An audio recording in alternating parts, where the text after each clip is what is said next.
भगवान श्री कृष्ण ने बताया कि अच्छे लोगों के साथ हमेशा बुरा क्यों होता है। एक बार की बात है, अर्जुन के मन में एक दुविधा थी, जिसका समाधान जानने के लिए वे भगवान श्री कृष्ण के पास जाते हैं। श्री कृष्ण ने पूछा कि क्या सवाल है।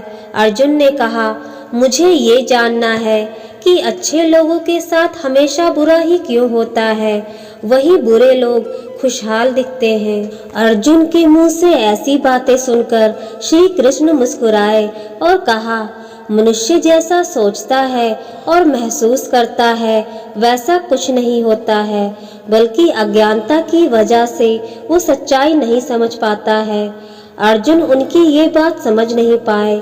इसके बाद श्री कृष्ण ने क्या कहा वो जानते हैं। श्री कृष्ण ने अर्जुन से कहा, पार्थ, मैं तुम्हें एक कथा सुनाता हूँ, उसे सुनकर तुम समझ जाओगे कि हर प्राणी को उसके कर्म के हिसाब से ही फल मिलता है।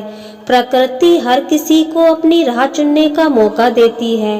अब वो मनुष्य की इच्छा पर निर्भर करता है कि उसे धर्म की राह चुननी है या अधर्म की।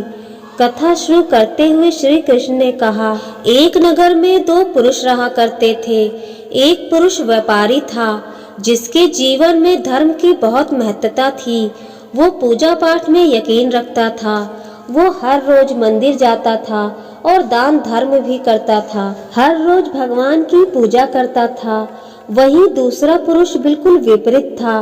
वो हर रोज मंदिर तो जाता था, लेकिन पूजा पाठ करने नहीं, बल्कि मंदिर के बाहर से जूते चप्पल चुराने। उसे दान और धर्म से कोई लेना देना नहीं था। समय बीतता गया और एक दिन बहुत जोर की बारिश हो रही थी। इस वजह से मंदिर में पुजारी के अलावा कोई नहीं था। ये बात जब दूसरे पुरुष को पता चली तो उसने कहा कि ये सही मौका है मंदिर का धन चुराने का। पंडित से नजर बचाकर उसने मंदिर का सारा धन चुरा लिया। उसी समय धर्म कर्म में विश्वास रखने वाला व्यक्ति भी मंदिर पहुंचा। दुर्भाग्य से मंदिर के पुजारी ने उसे ही चोर समझ लिया और चिल्लाने लगा। वहां लोग एकत्र हो गए और उसे बहुत मारा।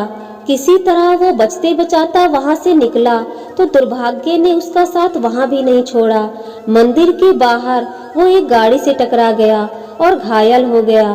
फिर वो व्यापारी लंगड़ाते हुए घर जाने लगा तो रास्ते में उसकी मुलाकात उस पुरुष से हुई जिसने मंदिर का धन चुराया था। उसने कहा, आज तो मेरी किस्मत चमक गई, एक साथ इतना सारा धन मिल गया। ये सब देखकर उसे बहुत बुरा लगा और उसने अपने घर से भगवान की सारी तस्वीरें निकाल दी। कुछ सालों बाद दोनों पुरुषों की मृत्यु हो गई।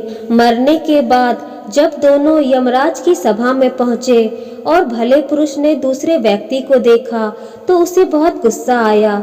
उसने क्रोधित होकर यमराज से पूछ ही लिया, मैं तो हमेशा अच्छे कर्म करता था, दान में विश्वास रखता था, उसके बदले जीवन भर मुझे अपमान और दर्द ही मिला। और इस व्यक्ति को नोटों से भरी पोटली, आखिर ऐसा भेदभाव क्यों? इस पर यमराज ने कहा, पुत्र, तुम गलत समझ रहे हो। जिस दिन तुम्हारी गाड़ी से टक्कर हुई थी वो दिन तुम्हारे जीवन का आखिरी दिन था, परंतु तुम्हारे अच्छे कर्मों की वजह से तुम्हारी मौत सिर्फ एक छोटी सी चोट में बदल गई। तुम इस दुष्ट व्यक्ति के बारे में जानना चाहते हो। दरअसल इसके भाग्य में राजयोग था, मगर इसके कुकर्मों और अधर्म की वजह से वो सिर्फ एक छोटी सी धन की पोटली में बदल गया। कथा सुनाने के बाद श्री कृष्ण अर्जुन से कहते हैं, पार्थ, क्या अब तुम्हें तुम्हारे सवाल का जवाब मिल गया? ऐसा सोचना कि भगवान तुम्हारे कर्मों को नजरअंदाज कर रहे हैं, ऐसा बिल्कुल भी सत्य नहीं है।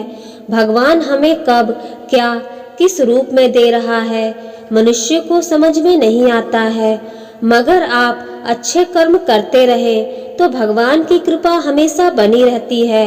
इसलिए अपने अच्छे कर्मों को बदलना नहीं चाहिए, क्योंकि उसका फल हमें इसी जीवन में मिलता है। इसलिए मनुष्य का फर्ज है कि वो हमेशा अच्छे कर्म करते रहे, क्योंकि श्री कृष्ण ने गीता में भी बताया है कि किसी के द्वारा किया गया कर्म बेकार नहीं जाता है। चाहे वो अच्छा हो या बुरा। जय श्री राधे कृष्णा।